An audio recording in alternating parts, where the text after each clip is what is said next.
at the point where we're almost ready for a test. We're at the point where tomorrow is our review day, right? We need to do better on this next test. Or we need to do just as well on this next test. No one should be aiming for doing worse. So, anyway, coming back. This test, put away, put away, put away. I don't want to see it anymore. On chapter 9. But now you know. Let's go ahead and tackle chapter 10a, the very, very end. We are in the last section. We are in the section that is in your Google Classroom for homework problems. You guys find it okay? Everything good accessing it? Okay. The answers to the odds are at the end of that book section that's in that assignment as well. We are rotating conics. Conics? Hold on. What was the first conic section we talked about in 10.1, even though it's a degenerate? A line, and we had inclinations, and we had a formula, m equals tangent of theta, and, oh, there were two formulas. How to find the angle between. But then section 10.2, now we got into normal conics, and what was 10.2 talking about? Parabolas. And not just normal parabolas like we saw in the beginning of the year, but parabolas with foci. Only has one. Focus, a focus, and a directrix. And we learned about the constant p, right? 4p times either y minus k or x minus h, and the other squared guys on the other side. After parabolas, then we talked about ellipses. An ellipsis has standard forms of x minus h squared over a squared plus y minus k squared over b squared equals 1, or maybe the a's and b's are switched. It all depends on who's the major and who's the minor. What's the difference between major and minor? Major is the bigger or the longer axis. Minor is the shorter one. So what are we doing here? Well, we're rotating parabolas that you might have to find like the old-fashioned way from 10.2. We're rotating ellipses that you might have to find the old-fashioned way like 10.3. What do you think we're going to be spinning next? Hyperbolas. So hold on real quick. What's homework doing then? How is homework different? Well, you're going to see at the end of today, this is just how to draw and how to visualize what's going to happen. But in your problems, you are actually given equations, and those equations you have to make precise, and then you have to spin. And we'll see what happens. So in homework, you're actually going back to 10.2, back to 10.3, back to 10.4. How do I graph? Getting the graph, and then coming to section 12.3 from the other book. Now, once I have the graph, how do I rotate? So the nice thing is this section is making you review all the other ones. Well, maybe not the inclination one. And maybe not finding all of your foci and directrices and all that jazz, because you don't need them. All you need is the actual outline of the shape itself. So yesterday we saw if you spin an ellipse around its major, around its longer axis, guys, could I have, because I asked you yesterday, I asked if you wanted the major to be horizontal or vertical. You said horizontal. Could we have done this exact same thing? I'm done. I give up. And would the exact same shape have happened if I had made it vertical instead? Would it have still been like a football? Would it still been like a pill? Would it still have been like a minion? Whatever you want to call it. Yeah. So if it had been vertically oriented and you went around its major axis, now vertical, it would have been the exact same thing. What would have happened if it had been vertical? Oh my, there's a lot going on in that one. And we had spun it around its minor axis. Would you have still gotten the cheese wheel? Would you have still gotten the fan blade? Would you have still have gotten the flat pillow on the couch? Yeah. So does it matter whether the shape is horizontally or vertically oriented? No. What does matter? Whether you're going around the... Yeah, so oh my, there's a lot of excitement. He's excited even though you guys aren't. Okay, yeah, what matters is if you're going around the major or the minor. So if I were you, if you were a highlighting kind of person, prolate is always when you're going around the major. Majors, pros, majors. Think about sports. Maybe that'll help you out. Football, there you go. The oblate, though, is when you're going around the minor. So you have the major and you have the minor. Doesn't matter vertically or horizontally oriented. I didn't give you guys like an actual specific equation to graph yesterday. We just started off with the kind of general one. I don't know why it's not bold. There we go. All better. So I'm going to ask you guys the exact same question for hyperboloids. I just need an answer. And either way, it's going to be okay, because either way, you're going to get exactly what I want you to get from these hyperboloids. So my question is, do you want me to do a horizontally oriented or a vertically oriented hyperbola for us to start with? Vertically? Just to be different? Okay. I heard Tony say vertically. Why aren't you drawing? No comprendo. Now you're drawing. So y squared over a squared minus x squared over b squared. That works, right? Equals 1. I can't have it go on forever, or else it's going to be kind of hard. Just to make life a little easier, I'm going to go ahead and make him too much. Yeah, I'm going to have him have a pretty good curve. There we go. I'm going to have him have a pretty good curve. Trying to get him as best as possible, centered around 0, 0.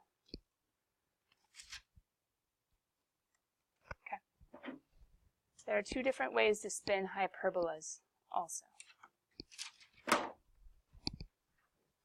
Because hyperbolas have two different axes. However, we've actually only talked about one axis up until now.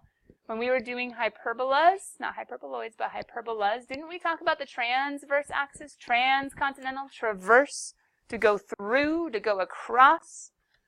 So if we're going through, if we're going across, what I'm talking about specifically, guys, is this axis, the vertical axis, because it's the one that goes through the different branches. Do you get it? Like a piercing. There's a piercing shop up in Santa Clarita. I just drive by it every now and then. It's where I live. Just passing through. It's funny. Good. Anyway, through, right? Because if you're getting piercings, passing. Oh, dear. Wouldn't have really hit you guys. But just passing through the branches, like an actual, like, piercing through, okay? That's the transverse axis.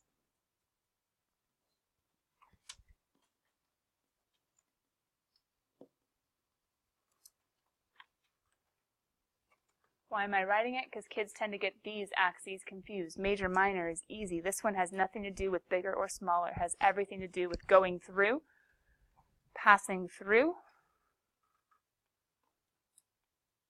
and then the perpendicular, then the other. Passing through and then the other. So if I'm revolving it this way, can any of you guys visualize? Two bowls. Do you guys see it? Spin it. Spin what? Well, we'd have to go ahead and like take this out of the screen and then start spinning. But as we start spinning,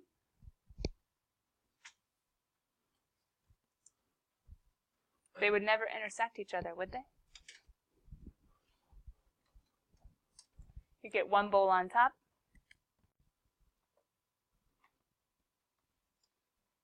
And you get one bowl on bottom. Right? You get one bowl on top, you get one bowl on bottom. Why is it called a two-sheet hyperboloid? There are different ways of remembering it, but one way of remembering it is it would take two different pieces of material to make it, right? Two sheets. It would take two different pieces of material to form it or to make it. If I am pulling this out and I am spinning, are they intersecting with each other at all, or are they staying completely separate? Completely separate. Two sheets, two figures, a two-sheet hyperboloid. So what's different if we take the exact same hyperbola and not spin it around what we call the transverse axis, but we spin it around what we call, did you guys already get this written down? What we call the conjugate axis. I'm trying to get the points and the hyperbolas. This is such a struggle. I don't know why it's such a struggle. Nope. Okay. Let's get rid of that, get rid of that. Let me see if I can get them. I'm trying to get the exact same hyperbola. Boop. Got them. Is that centered, guys? Pretty close? There we go.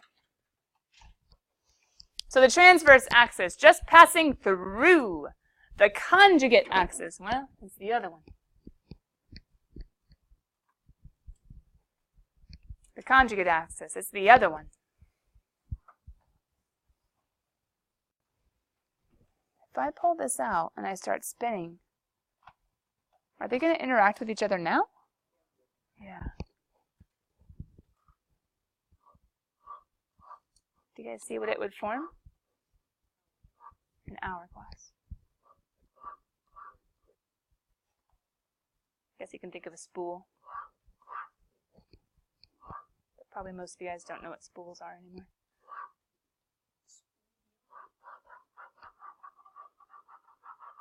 Exactly. Why is it called a one sheet? Because it's one figure. The two sheet, two figures. The one sheet, one figure. And revolving around the axis perpendicular to the transverse. So we have a new term, just a quick heads up if you didn't catch it. We have a new term of conjugate that forms a one sheet.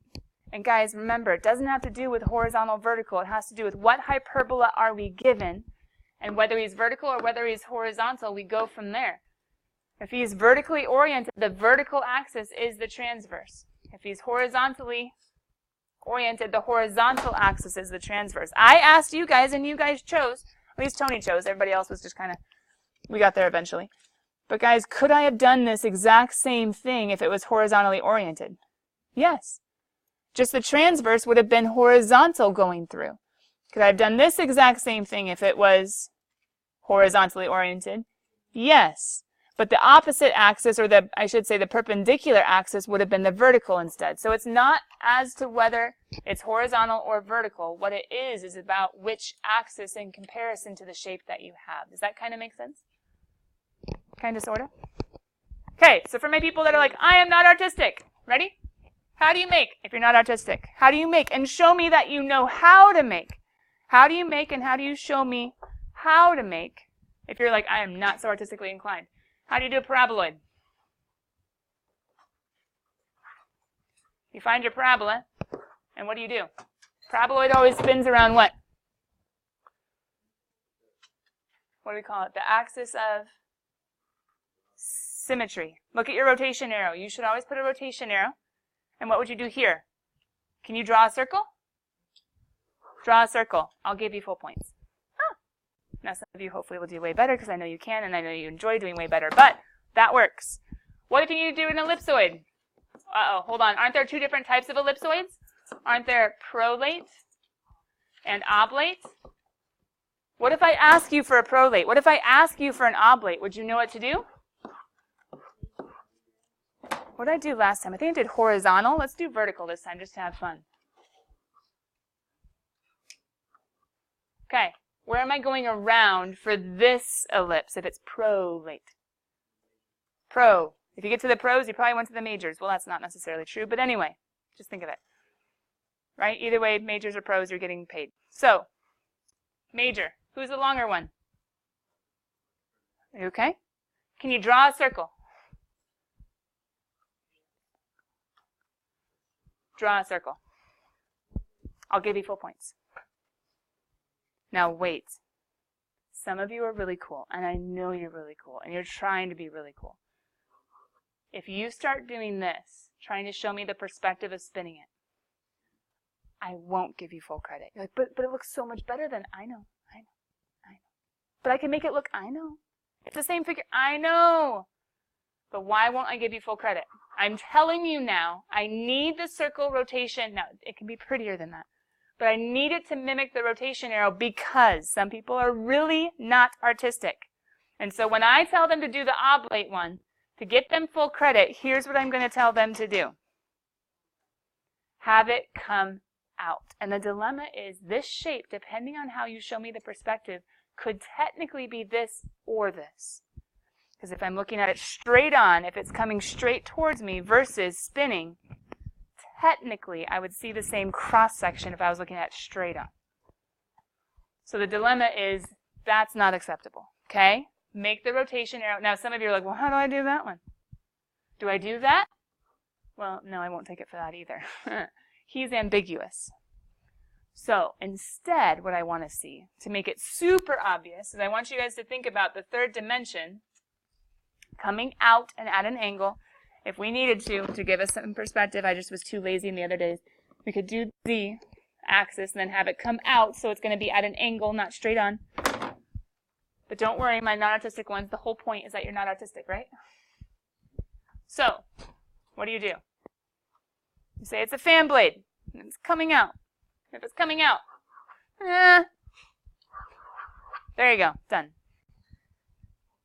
But how hard is it? Right? Like, you have this, and you're like, ah! Just think like a, right? Think science. There you go, done. That's all you gotta show me. And I'll know the difference between your prolate and your oblate. Are we okay? Do you think we can do this, my non-artistic ones? Okay, doesn't have to be gorgeous, doesn't have to be shaded, doesn't have to have perfect perspective. So what's the last one? Do you see, though, how this circle is here, and this circle is here, and this circle is here? You see it? Okay. Hyperboloid. Once again, I know some of you are like, I'm not half bad at art. You don't have to really be paying tons of attention, but it's a good review. Isn't there a 2 sheet and a 1 sheet? P.S. These are actual vocab terms that you need to know for the test, like filling in blanks and drawing shapes. So I'm not just like highlighting things that aren't important. Jason, come on, bud. So I made hyperbolas vertically oriented before. Let's do horizontally. Is that okay? I'm just trying to show you it works either way. Who's the transverse axis? Ooh, which one is the transverse axis? Does it make a 2 sheet or a 1 sheet? Let me ask you first, which is the transverse? Piercing through. Which one pierces through, the X or the Y? Okay, so the X is piercing through. That's the transverse. So spin it around the X. Does that make 2 separate shapes or 1 combined shape? You see it? So that'd be my transverse. This one is my major. This one is my minor. This is my conjugate, and this is my transverse. Do you see my rotation arrow? What did I tell you to do for paraboloids? Yay, they're bowls! I mean, it's not perfect, but yeah, I got it. Full points. Why? Because you knew the name, you knew which axis, you showed me the rotation, and you showed me the actual general gist of the picture. Is that cool? Okay. So if that's the transverse, who's the conjugate? Haven't I been telling you follow the circles? Follow the rotation? How do you follow it? Dun, dun, dun, dun, dun, dun. Are we okay? Do you see the difference between the prolate versus the oblate, the 2 sheet versus the 1 sheet, the paraboloid versus the, ooh, what would happen if this one did spin the other way? It's not going to ask you to for a paraboloid, but what happens if you spin it around like it's directrix?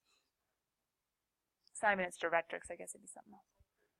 It'd be a lot like the 2 sheet, or the 1 sheet, except if you actually rotated it around its, we would call it its tangent line technically. If we rotated it, it would just be, it's a directrix, it would make a really, really narrow 1 sheet. But if we spun it around, it would actually be super awkward because it'd be like a girl with too tight of a belt on.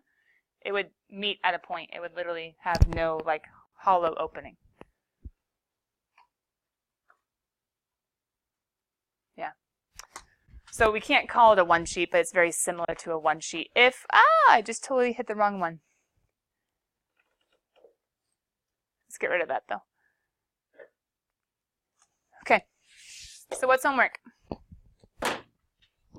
Homework takes it 1 step further and says, well, that's great. I'm glad you know how to rotate. I'm glad you know how to revolve.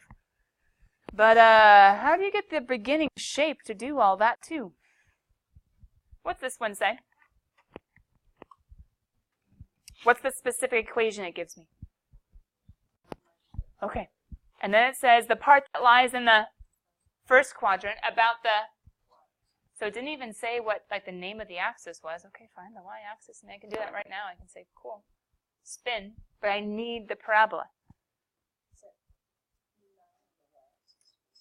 Nice. Some of you guys are like, wait a minute, I don't even need to worry about chapter 10 at all. This is old school stuff. It's a parabola shifted up 9 and flipped down. But wait a minute, if it's shifted up 9 and flipped down, guys, that's good, but we also have to be kind of specific on the x-axis too. Could we maybe find our zeros real quick? Is that okay? What would our zeros be?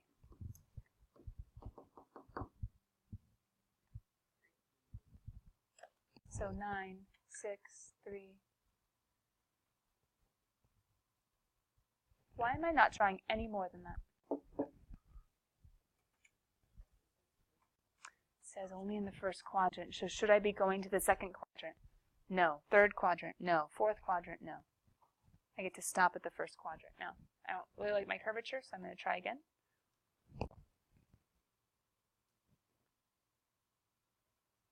Good?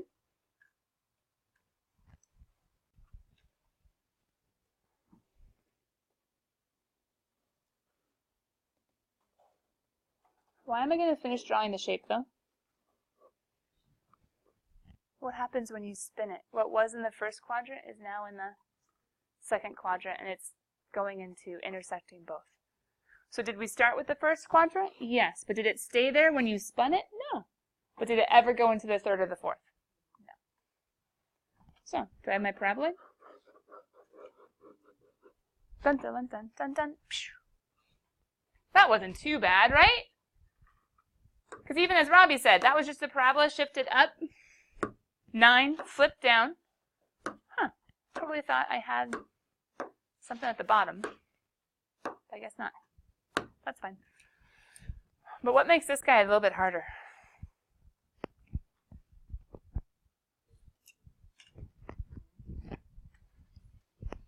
It's only in between certain x's, so I can't even use the whole like quadrant clue. And it's not written in the right form. I wish it was a circle. If it was a circle rotated, it'd be a sphere. They said hyperboloid for a reason. Why is it a hyperboloid? Can we go back to section 10.4 for a second and say, wait a minute, what makes that a hyperbola? The minus. You see it? Wouldn't this be y squared over 9 minus x squared over 9 equals 1? Oh, there's that hyperbola. With the center at. ¿Dónde está the center? 0, 0, because it's y minus 0 and x minus 0. Why am I going to go gray? To simulate you guys with pencils? No. Because before I ever do the rotation, I need to actually figure out what this guy is and who is this guy. Why am I going to go up 3 and make a point and down 3 and make a point? I'm going up and down, not on the ellipse. It's a minus. It's a hyperbola, but why am I going up and down 3? A is 3, and my y says, oh, it's an up-down, it's not a side-to-side, right? So it's an up-down hyperbola. I had to go up 3, down 3 to get my vertices. Those are my vertices. Do I care about my foci? No, not really. Why? Because they're not a part of the shape. They're important, not a part of the shape. So who else do I need to like actually make my branches? Asymptotes, I need to know how curved to make it. And I need to know, wait, 1, 2, 3, 4, 5, 6. I need to somehow go from -6 to 6, right?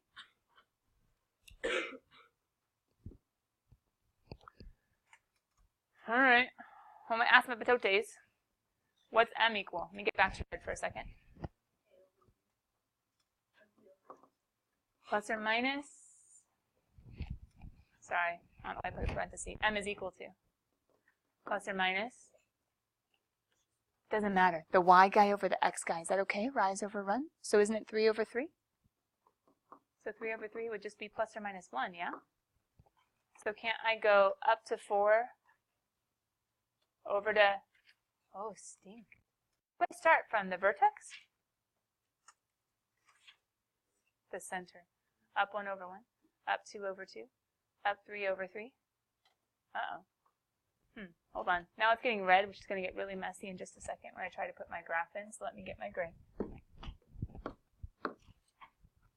Up 1 over 1, up 2 over 2, up 3 over 3. Then don't I also have to go the other way?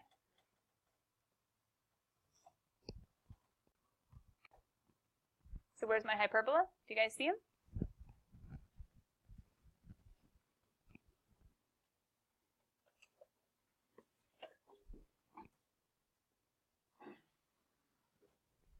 Why am I stopping and not going on forever and ever with arrows? It says stop at -6 and stop at 6. Yeah? But wait, my hyperbola, don't I also have a downward branch? That's going to stop at -6 and stop at 6. Ooh. It's quite unoriented down there. Sorry. Lo siento. Better just do this.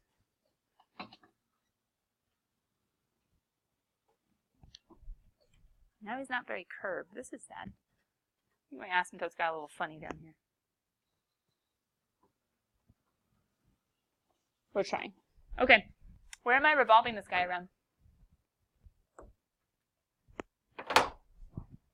The y-axis. Who is that? Is that the transverse or the conjugate? Just in context of what we've been doing.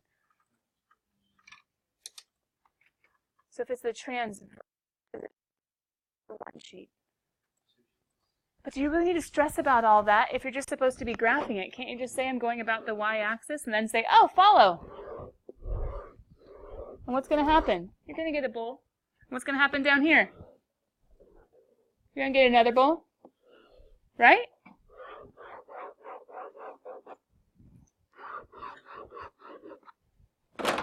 How are we doing? Do you have to review how to graph your conics? Do you have to do this weird thing where you like cut it off in certain places? Then do you bring in the new section and rotate it in the appropriate way? Is this kind of making sense?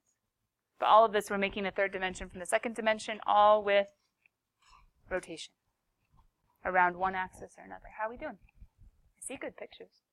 I see some that are like I'm taking the non-artistic route, and that's okay, as long as I can tell what you're doing. To know the curvature, because otherwise, Kim, we wouldn't know. I guess we could plug in 6 and plug in -6. We'd kind of cheat in this one. You could plug in and actually get points and then just, that's okay. But if we didn't know the points, then we would need to know whether it's like this or whether it's like this to make it appropriate. Yeah. So what about this dude? Well, is y equals 3x a conic? It's a line. I guess it's like a degenerate, although it's not even two intersecting lines. I think I would know it's a line from the beginning because isn't y to the first and x to the first? Although I guess we could square both sides and move it to one side and get it equal to 0. I guess we could make it look like a hyperbola for a little bit. But long story short, whatevs. What to start with? How do I graph him? Yeah, a line starting, well, what's his intercept? And then does it go up 3 over 1? Oh, wait a minute, but I have to go to x equals 2 and -2. Maybe I want to not make my tick marks quite so intense. 4, 5, 6. And then 1, 2.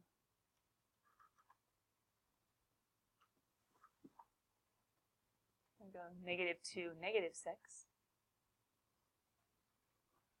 How does that make a cone, though? That's kind of confusing. I mean, now that I have all my tick marks, I guess I can make it a little bit better.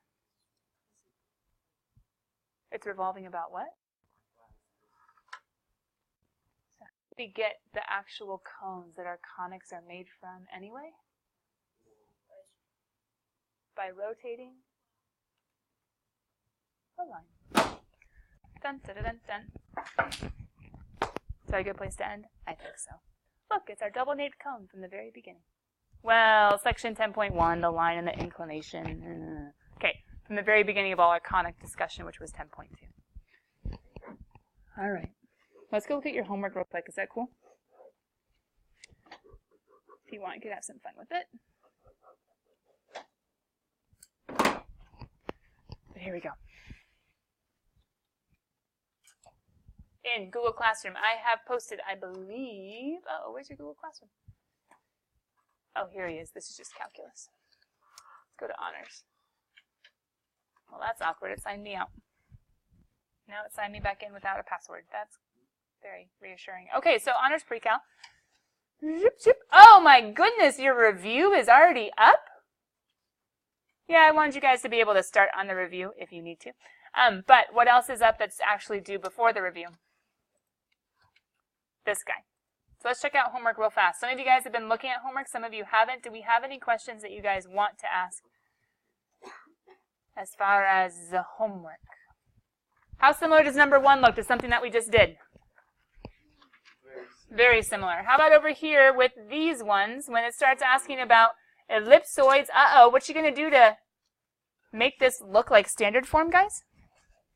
Divide everything by 16. Cool. What's she going to do for this hyperboloid? Divide everything by 4. But isn't everything centered around 0, 0 so far? Oh, it's so much easier than it could have been, right? Whew. Okay. How about number 7? Divide everything by 4. Okay, no big deal. How about number 10? Ah, it's tricky. Oh, we just did one like that. Don't you just graph the line and make a double-naped cone? Okay. How about number 11? Ooh. How about number 11? A triangle is inscribed in the region bounded by the parabola 9. Wait, we just graphed him, though, didn't we? Didn't we just graph him? Do you want me to maybe do a little bit of hint here at the end of the video that you could check out tonight if you needed to? Are we okay with the hint? Is that okay? Okay. So, we just graphed this dude. Robbie was helping us out. We know that it goes up 9, hits down here at like 3, and then we spun it. True? So who's inside of him now? Triangle in parabola. Okay, so triangle in a parabola. A triangle is inscribed. Wait, do they even want me to rotate this? Do you guys see any rotation in any paraboloid or parabola? Oh, okay, then let's get rid of all this because they're not actually asking for a paraboloid. Okay, so, well, what does it tell me about this triangle? Aren't there lots of different triangles I could write in here? Vertex is at the origin. Vertex, is that like the pointy thing of a triangle?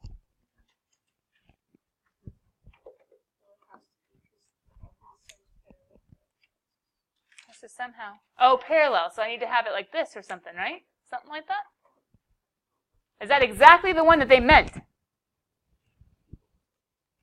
What are they saying? Another vertex touches the parabola at some sample point x, y. They didn't tell me where it hit, so couldn't it have been like a triangle down here? Or a triangle that's way up here? So I just have a triangle. I'm just going to pick this one as my representative one. Could have been any of those, though. A triangle inside a parabola hits at xy. If that's xy, isn't this negative xy? And that's 0, 0. What are they asking?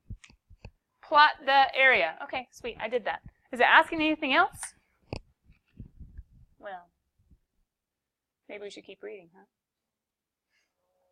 Oh, they gave me a picture. Okay, and it's okay. I'm amazing. I would have gotten it anyway. But what do they say? Find the value of x that... Oh, it's been a long time since we did maximums. That was back in parabolas with vertices. That was a good face. That maximizes... Hold on, let's go back for a second. The area. Well, how do I find the maximum of the area? Well, what's the area of a triangle? 1/2 base times height. Find the x. There's no x's. Okay, fine. Who would be your expression for the base of the triangle in terms of x? Doesn't x go from here to here? So isn't there an x there and an x there? I have to go x that way and x that way. Okay. So area equals 1/2 times 2x times... Who's my height? Isn't y height? Ah! And what does y equal? Ah! So can't I plug in 1/2 times 2x times 9 minus x squared? And can I set this equal to y1? The 1/2 can cancel. Guys, how do I find the max? Max, maximize, maximize, maximum, maximum, find the max. Couldn't I graph this? Couldn't I find the max with my calculator using my second trace button? Just a quick word to the wise. When you find the max, it's going to give you, your calculator is going to give you an x and a y, but be careful. Isn't that going to be an x and an a in context of our problem? This isn't odd. You guys will be able to check the answer in the back of the book section attached to your assignment. Let's see if you can finish it. But I got you the equation, and I told you where to go. Calculator, find the max, see what you can do, and if you can interpret the answer. Sound good? Oh, so then, whew, there was a hard problem, but man, she just saved us. Is there anything else in homework? Are we done?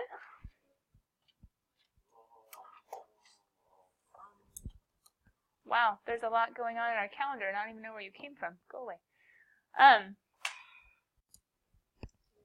How similar do you think this is to the problem we just did? Super similar, except now instead of being 2D, what is it now? 3D. So instead of being area, what do you think it's talking about? Maybe volume? Oh yeah, volume.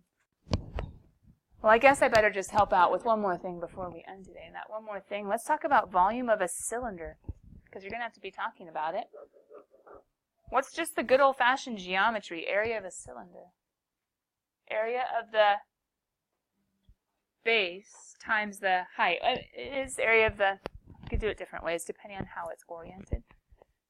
But this one, area of the circle times the depth. So what's area of a circle? Pi r squared. What's area? Well, area of the base times the height. Can we just think about it as being on its side? Can I put h? Is that okay? That's a normal geometry formula you guys see a lot. Jason. Stand. Okay. So, how do we relate this? You guys see your representative point, right? Yeah, that's why I said just stand. No podium. I'm too lazy. Just stand. Go. So, x, y. What can I fill in? Do I know r? Do I know h? Do you guys have any ideas? Where does x measure? Over or up? Okay, so if x measures over, what measures up? Because this is my 0, 0. You guys kind of see it? What measures up is my y. How do I plug that over here?